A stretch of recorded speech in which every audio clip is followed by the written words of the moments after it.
আমাদের সত্য থেকে দূরে সরিয়ে ফেলে। বর্তমান জীবনের উদাহরণ সামাজিক মিডিয়ায় আসক্তি। আমরা যখন গভীর রাতে ফোন স্ক্রল করতে থাকি তখন আমরা মনে করি এটি বিনোদন, কিন্তু আসলে এটি আমাদের সময় নষ্ট করছে, আমাদের কর্মক্ষমতা কমাচ্ছে। এটি নিশির ডাকে সাড়া দেওয়ার মতো, যেখানে আমরা বিভ্রান্ত হচ্ছি কিন্তু বুঝতে পারছি না। বিনিয়োগ প্রতারণা ও স্ক্যাম।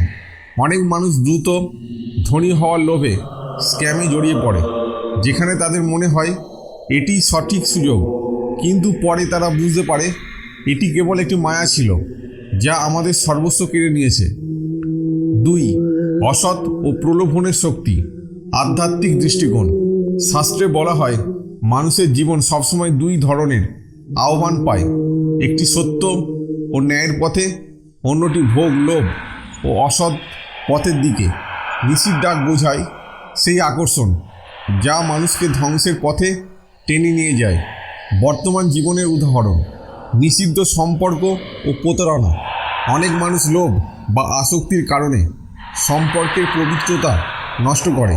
প্রথমে তারা এতে আনন্দ পায়, কিন্তু একসময় এটি ধ্বংসাত্মক পরিণতি ডেকে আনে। এটি নিশির ডাকে সাড়া দেওয়ার মতো, যেখানে সত্য থেকে